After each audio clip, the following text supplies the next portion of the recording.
Halo, assalamualaikum warahmatullahi wabarakatuh. Hari ini kita akan belajar tentang ekologi dan keanekaragaman hayati di Indonesia.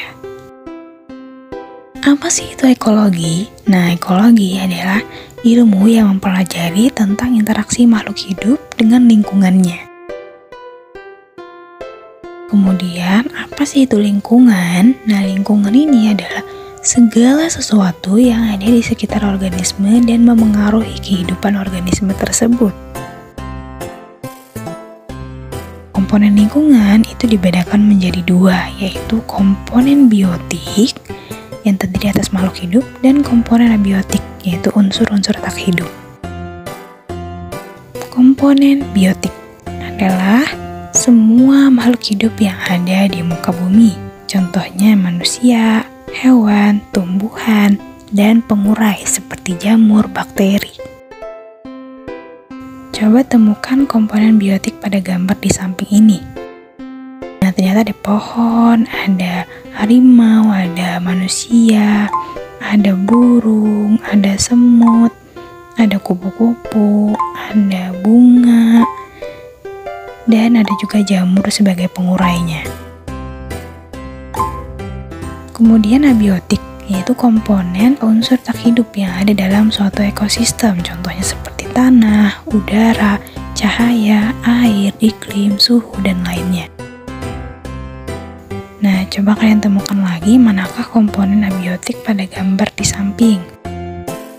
Nah, ada udara, ada cahaya, kemudian ada air, dan ada tanah. Nah, keempat komponen ini, mereka tuh sangat diperlukan meskipun tak bernyawa, tapi sangat penting bagi kehidupan.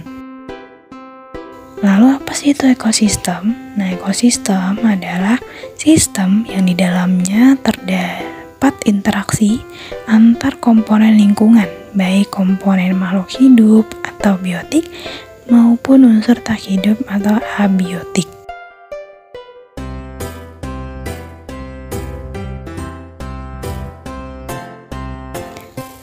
Tingkatan dalam ekosistem. Yang pertama ada individu, yaitu makhluk tunggal atau sendiri, contohnya seekor rusa, cuma satu ekor rusa. Kemudian populasinya kumpulan individu yang sejenis. Kalau tadi satu ekor rusa, maka di sini kumpulan dari beberapa rusa, yaitu sekumpulan atau sekawanan rusa.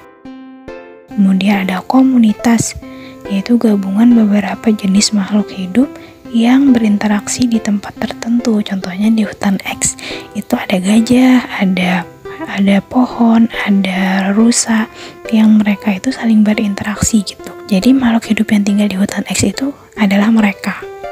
Kemudian ada ekosistem, yaitu sistem ekologi yang di dalamnya terdapat interaksi antara makhluk hidup dengan lingkungannya.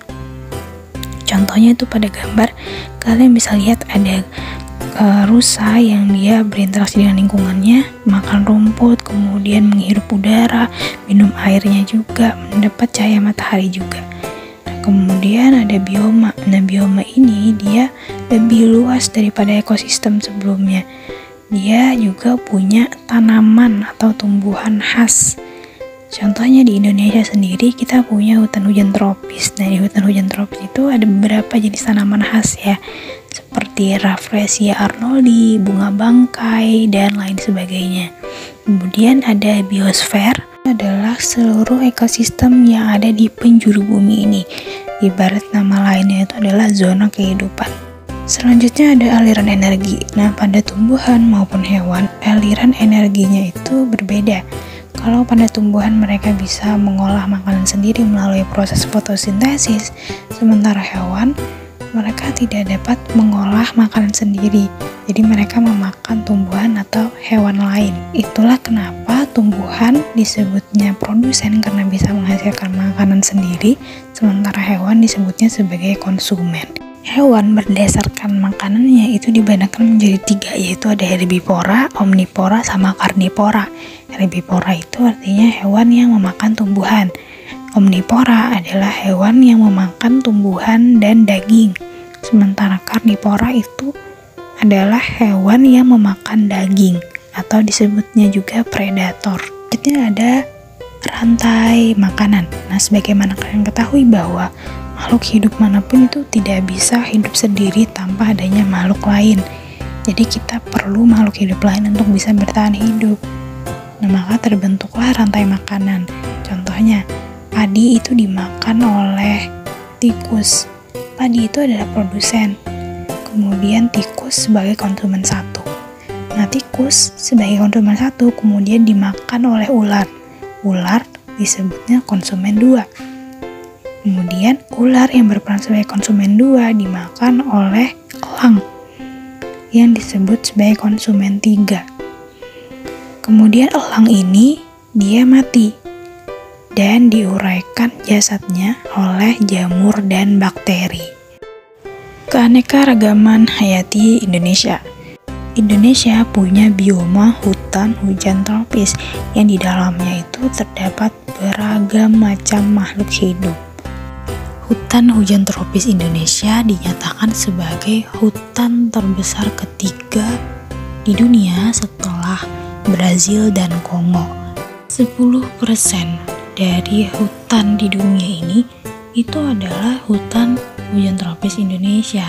Nah, di mana di dalam hutan hujan tropis Indonesia ini terdapat 10% spesies tumbuhan, 17% spesies burung, 12% spesies mamalia, dan 10% lagi adalah spesies reptil dan amfibi. Kita beruntung memiliki hutan hujan tropis yang luas. Namun, apa dampaknya kalau misalkan kita punya hutan luas tapi tidak dibarengi dengan upaya perlindungan keanekaragaman hayati itu sendiri? Kekayaan alam yang dimiliki Indonesia justru tidak dipelihara, tidak digunakan, dimanfaatkan potensinya, namun dirusak dengan dibakar, ditebang, dan lain sebagainya yang mengakibatkan rusaknya habitat flora dan fauna di Indonesia. Lalu upaya apa lagi yang bisa kita lakukan untuk melindungi flora dan fauna Indonesia yang langka akibat rusaknya habitat mereka?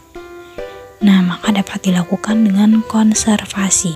Konservasi adalah upaya yang dilakukan manusia untuk memperlambat kepunahan spesies flora atau fauna. Nah, spesies-spesies yang berstatus terancam punah ini akan dilindungi habitatnya. Ada 2 jenis konservasi, yaitu konservasi in situ, yaitu konservasi yang dilakukan di dalam habitat asli hewan atau tumbuhan tersebut karena habitatnya masih terjaga dan dapat dihuni oleh tumbuhan maupun hewan tersebut. Kemudian ada konservasi ex situ, yaitu konservasi yang dilakukan di luar dari habitat aslinya. Nah, ini dilakukan karena habitat asli dari hewan maupun tumbuhan tersebut sudah rusak dan tidak layak untuk dihuni. Sekian dulu pelajaran kita pada hari ini. Terima kasih dan wassalamualaikum warahmatullahi wabarakatuh.